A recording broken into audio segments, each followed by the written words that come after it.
Well, I'm pretty lucky because I have an entire shed in the backyard right here. 2-story shed with a loft that I don't really use for anything other than Legos. So I'm probably one of the only adults you'll know that has a Lego shed. I chose to put my Hot Wheels cars and model cars in an outdoor area. Kind of has it's a dartboard area. There's the fence. It's got solar lighting. So I do my tool work outside. So when I'm making a bunch of sawdust and noise, it's outside where it's easy to clean up, and I kind of prefer that. So, and because it's got a roof on it, I can use it year-round. So that freed up the ability of me to build Legos in my shed. So you can see over here we've got the well, there's the big, let me give you the big picture first, I guess. So it's got an upstairs where I keep some remote control airplanes and things like that. I kind of wish that the loft wasn't there, and so the ceiling was higher in here. I mean, it's normal sized, but it'd be nice to have vaulted ceilings. I thought maybe I could have more Legos up there. So, but what I have here, let me duck under. So one of the problems is this duck under. For an old guy like me, I have to duck under this, well, let me go this way. I have to duck under that bridge to get in. So, and then I've got what will be kind of the amusement park, Disneyland side, where you've got the pirate ship, the roller coaster, gingerbread house, which is going to be the North Pole, the Disney Castle, just finished the movie theater Palace, and then in the background I've got the fire station and the city hall, and then this is the hotel right here, which I love, and they all have lights in them. So once the lights are off in here, there's light switches right here that allow you to turn on lights. And then over here, it's a mess. This was going to be kind of the industrial side, where I've got the industrial train that brings in more industrial goods.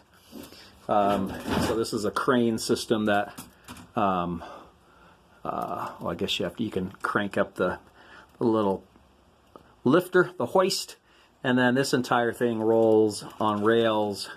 So it's kind of cool, but not finished. So what I've realized is that I don't come in here that often. So partially it's either too hot in the summer or it's too cold in the winter. That's part of the problem. I don't have a extra room in the house right now.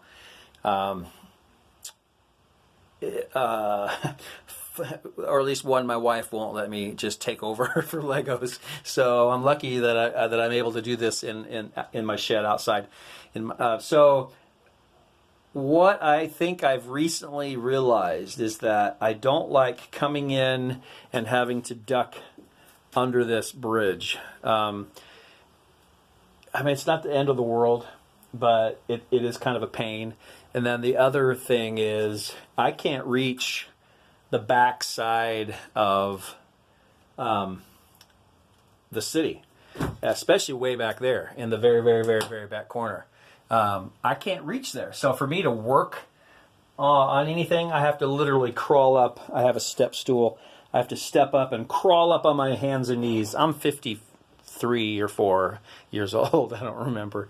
And so that's tough for me to do that and to get way up there and get in the back. And so I think what I've just recently realized, I mean, during this COVID period, I had months where I could have been out here playing with my Lego stuff and doing a lot of neat stuff. I just didn't. So I think what that means is I have to redo my shelf system and rebuild it. So That's not terrible because I like to rebuild. But I think what I need is, I need shelves that are, so this is about 3 feet wide. I need shelves where I can reach everything. And so I can come in and play with stuff, set stuff up, make little scenes, work on the lighting, and just come in and see it all and do something a little different. So that's kind of an update. I just wanted to share that thought because I want to share the process of this Lego city. And I thought I had the perfect setup, but obviously I don't.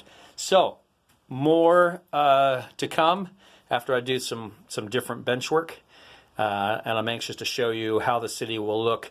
I don't know what the trains are going to do because the whole point of this duck under here is that the trains are able to go completely around the entire layout.